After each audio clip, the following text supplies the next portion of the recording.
President Trump retaliates after officials warn Congress that Russia is meddling in the 2020 election, trying to help Trump win. What we're now learning about the classified briefing and the firestorm that followed. President Trump replacing the Director of National Intelligence, and new fallout now, 2 more intelligence officials on their way out. Breaking news, coronavirus chaos, clashes erupting overseas, panic over a group of evacuees arriving from China as fears grow over the spread of the virus. Breaking news, the mother of those missing Idaho siblings who fled to Hawaii, said to be part of a doomsday cult, placed under arrest overnight. Do or die, with just 1 day to go until the next round of votes in the nation. Michael Bloomberg trying to recover from his rocky debate debut, while Elizabeth Warren tries to capitalize on her takedown of the billionaire. And what Bernie Sanders is telling ABC as he tries to take Nevada. Hollywood heartbreak. The news this morning about the murder of Drew Carey's former fiancée.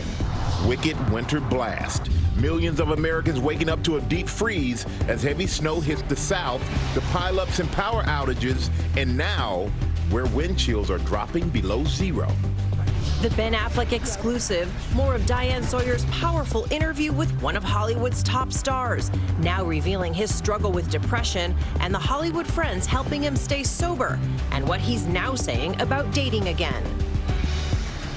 Live in Times Square, this is Good Morning America.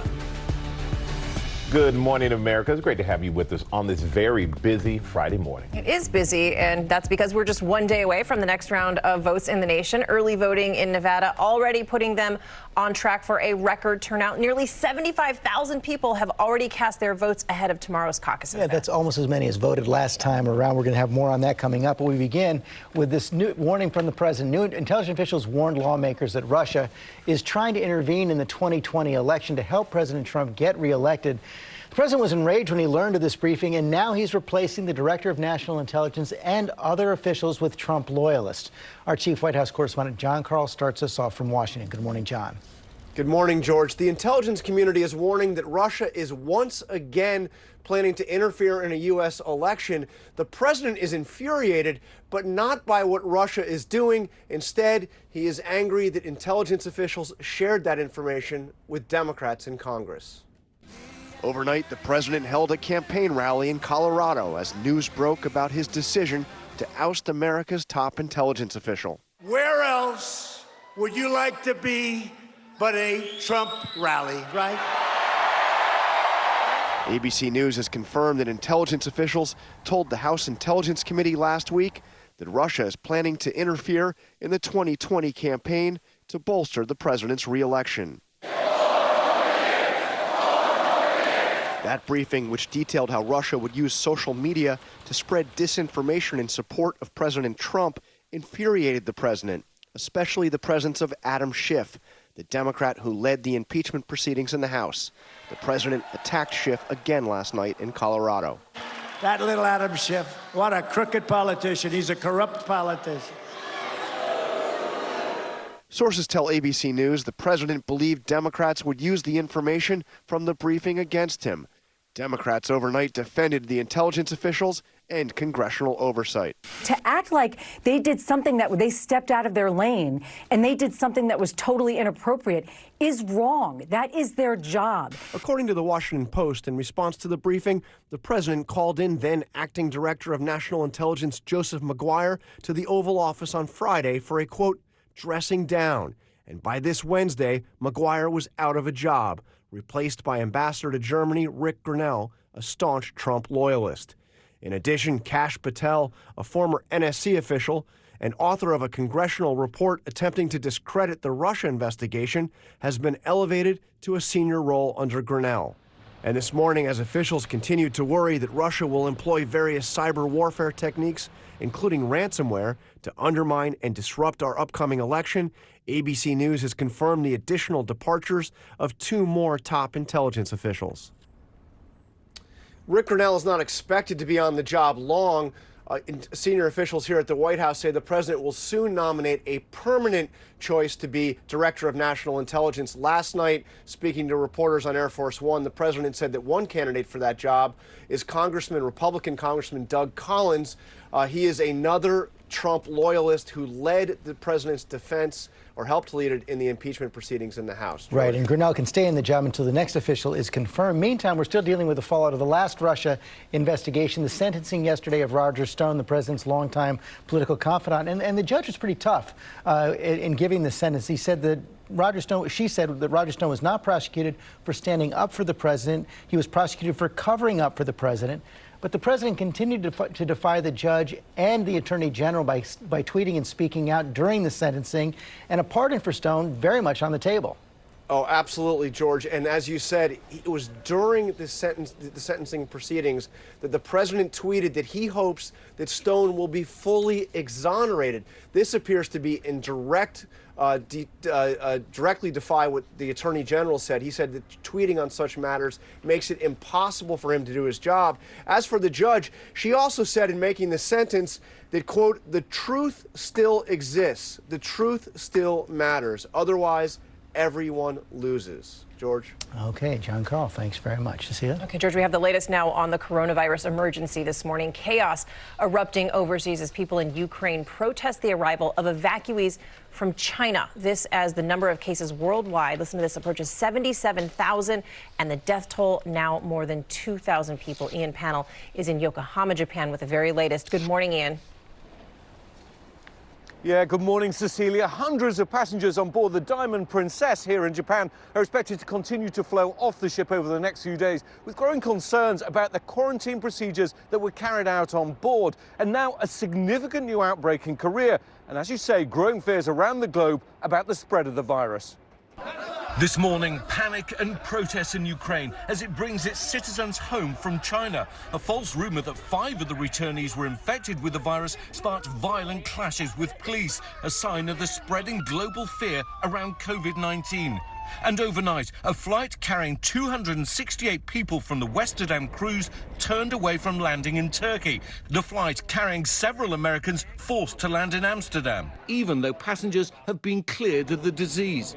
This as more passengers disembark from the other cruise liner, the Diamond Princess, here in Japan. Japanese officials confirming the total positive cases of COVID-19 aboard the ship, now more than 630 passengers. Some health experts calling the quarantine on board a debacle after officials appeared to fail to halt the spread of the potentially deadly disease. I just think there was so much cross-contamination. More than 70 Americans were infected with the virus on the ship. Among them, John Herring. He's still in Japan and doesn't know when he'll get home. Yeah, I feel very alone, and I feel like I'm not represented. John and his wife Melanie of Utah were both on board the Diamond Princess, but after John came down with the virus, he was taken off last week and to hospital. Someone called, said, we're going to come and take you to hospital. But 15 minutes later, they showed up at the door and said, pack my bag. The couple making the difficult decision to have Melanie leave her husband in Japan and evacuate along with over 300 other Americans,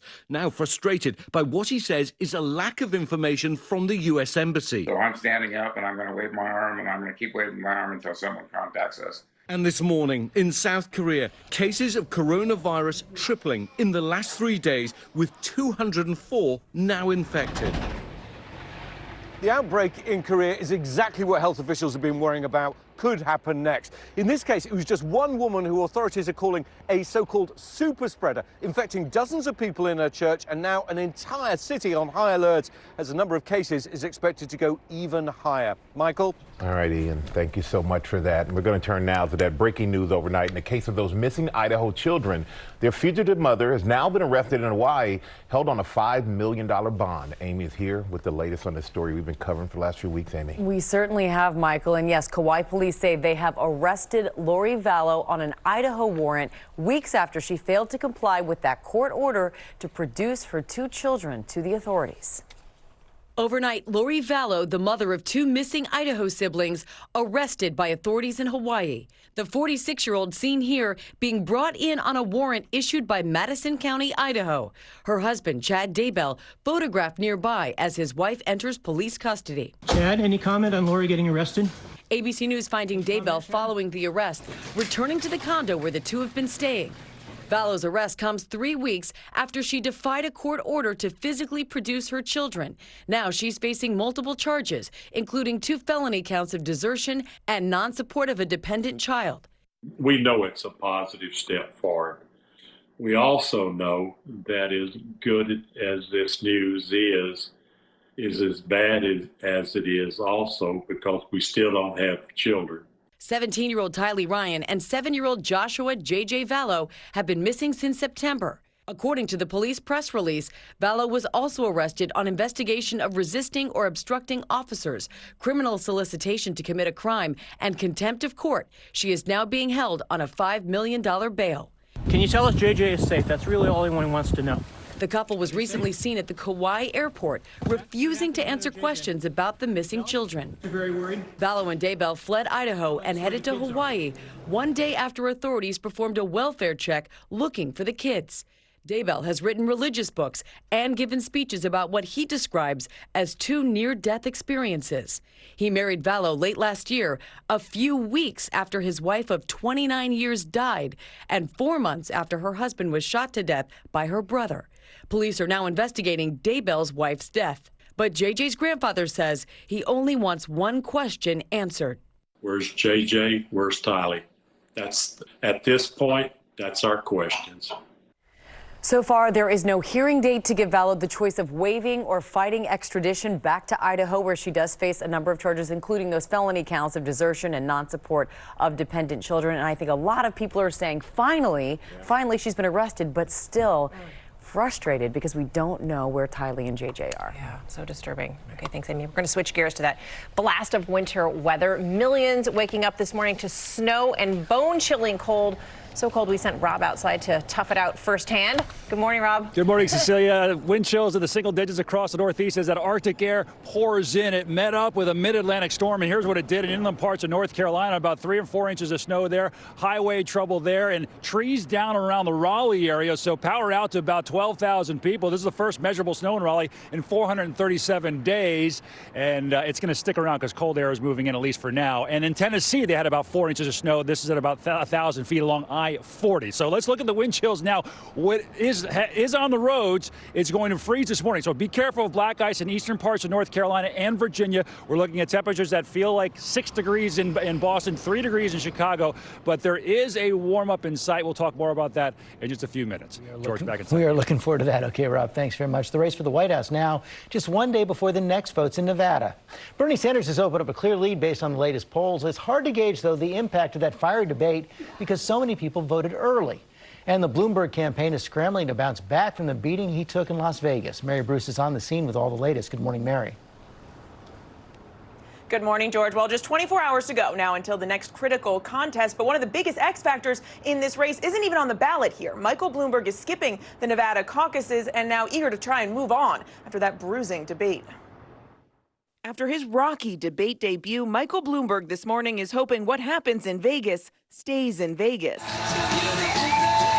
His team admits he took a beating, but he's still punching back. If we choose a candidate who appeals to a small base like Senator Sanders, it will be a fatal error. We need Democrats and independents and Republicans to win.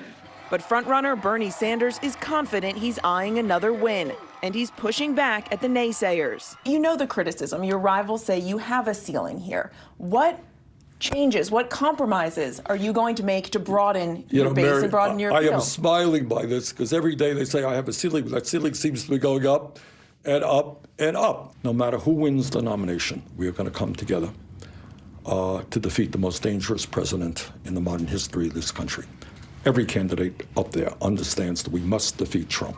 The candidate's eager to cash in on momentum from that fiery debate.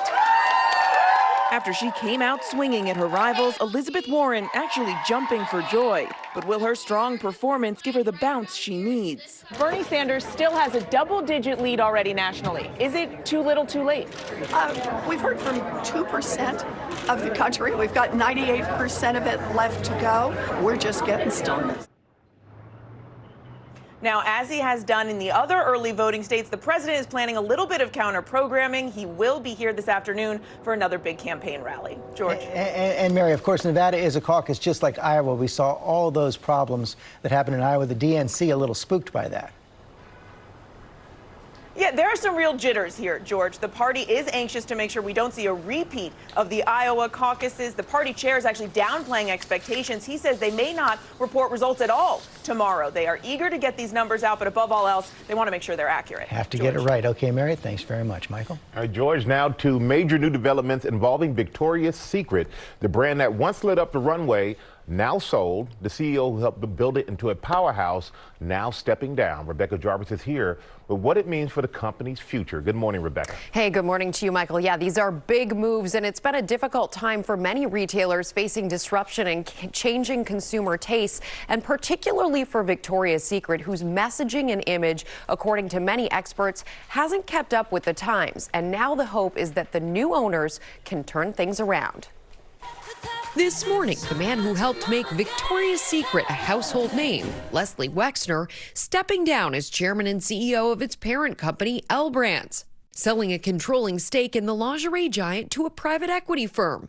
Wexner's departure coming amid slumping sales, revelations of his once close ties to disgraced financier Jeffrey Epstein, and claims the culture inside Victoria's Secret is sexist and misogynistic. This is such an opportunity for Victoria's Secret to create a safe and fair work environment for what is a largely unregulated industry and a female-dominated workforce. This, the latest wrinkle for the brand, once one of the biggest and most lucrative lingerie companies in the world. In recent years, the retailer struggling to keep up amid changing consumer tastes. Sales at stores open at least a year plummeting, down 10% in the last quarter and 12% during the all-important holiday season. Consumers fleeing to disruptive industry newcomers, many with more body-positive messaging.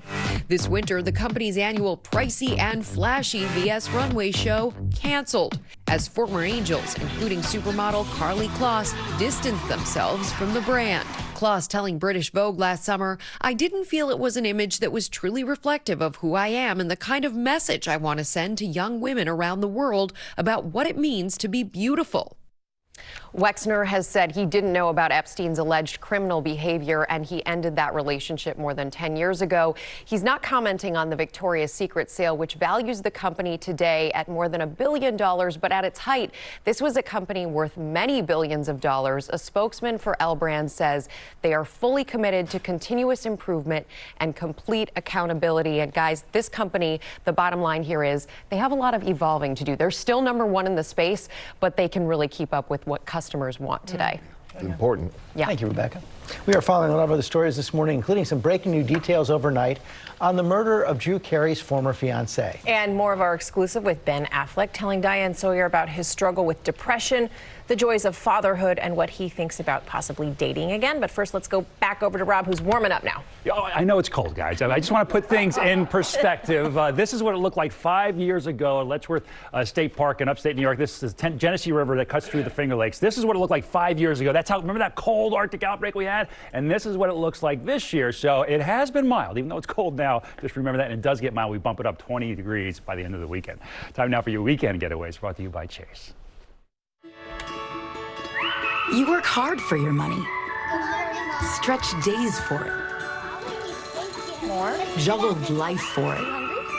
Let's go. Took charge for it. So care for it. Look after it. Invest with the expertise of JP Morgan, either with an advisor or online through Chase. After all, it's yours. Chase, make more of what's yours. Dressed to beat the cold and the wind today. Despite sunshine, we're going to be a little wind whipped. A bit of a bite with wind chills. Lower 30s, your temperatures by late morning, but it will feel like we're in the 20s. And then the afternoon will max out about 4 p.m. at 39 degrees, but it will feel like we're at 32 to 33. And then rebounding again quickly this weekend. Gorgeous, lots of sunshine. 52 on Saturday, 55 on Sunday. It's a new weather maker from Monday p.m. of next week.